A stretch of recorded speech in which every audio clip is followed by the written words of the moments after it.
And our shout out tonight for one of the great champions of investigative journalism, Tom Galloway, who passed away earlier this year. A prominent lawyer, he quietly helped to support journalists around the world who were committed to taking truth to power, especially in his beloved Appalachia, where he grew up poor, never forgetting those who remained trapped in a place where powerful interests oppress and abuse. It was a project that no one news organization had been able to take on. A sweeping indictment of how and why so many people in America's Appalachian region had no safe, reliable source of clean drinking water. How long would you say you've been coming here, sir?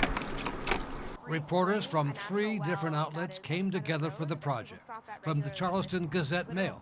My name is Katie Coyne. I'm a reporter at the Charleston Gazette Mail. West Virginia Public Broadcasting. I'm Molly Bourne. I work with West Virginia Public Broadcasting. And the Lexington Herald Leader. My name is Will Wright. I work for the Lexington Herald Leader. This project especially dives into things that affect people's daily life. Access to water is something that many people don't even think about. Spending months traveling across West Virginia and Kentucky. Water should be clear and odorless. And that's something we don't have here and haven't for a very long time. If you turn on your tap and it's white and it smells like chlorine, that's not good. It was a journalistic tour de force, all made possible by one wealthy lawyer whose only credit was a short screen credit at the end of the video acknowledging the Galloway Foundation, chaired by Tom Galloway, who died earlier this year. I think he really understood poverty. I think he understood some of the really intense struggles that happen in places like where he grew up in Appalachia, and he had a very deep sense of wanting to give back. Charlie Sennett runs the Ground Truth Project that spearheaded the water investigation.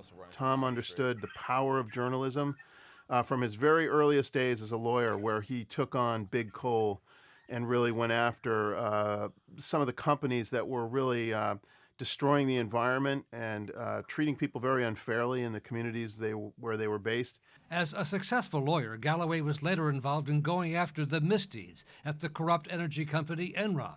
He funded projects about human rights and LGBT rights in Africa. Brian Ross from ABC News 2020. He followed up on the reporting that Rhonda Schwartz and I did at ABC News about the treatment of garment factory workers in sweatshops in the American territory of the Northern Marianas. Blocked fire exits, overheated electrical panels, toilets that don't work, what authorities called flagrant violations of U.S. labor and safety laws. Part of a legal team that later got a $20 million settlement for some 30,000 workers. But Galloway's passion was for Appalachia, where he grew up in poverty and then first emerged as a lawyer speaking up for the little guy. Tom really dedicated his entire career to trying to help those people who are underserved. Telling their story became part of that work. Journalism became a critical appendage to all of the legal work that he did in a way that could tell a story that he wouldn't necessarily be able to tell in the courtroom.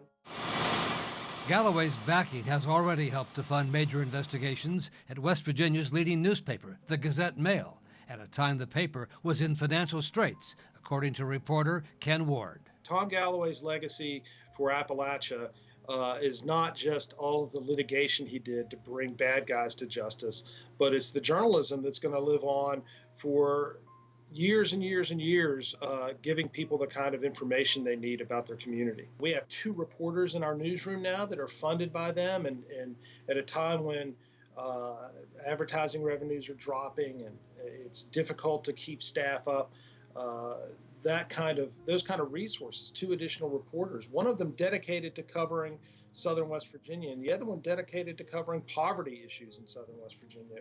Galloway was once named Trial Lawyer of the Year by a group called Public Justice, and he lived in a life of luxury with grand homes in Colorado, Washington, D.C., and Martha's Vineyard. But his wife Kathy says he would have traded it all to be one of those investigative reporters he admired so much. I think he was so enamored of the work that you were able to do, Brian and Rhonda.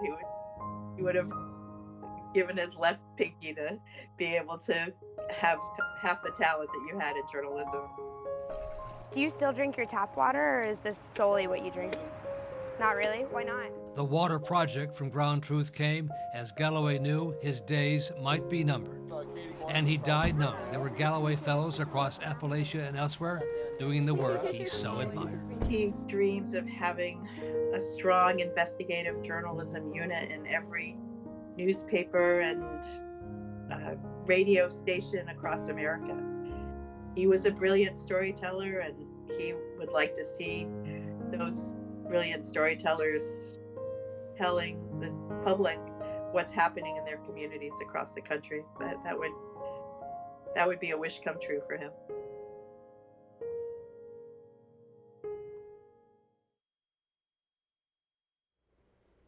Tom Galloway was a strong supporter and a good friend to me and our executive producer, Rhonda Schwartz, and to so many journalists around the world.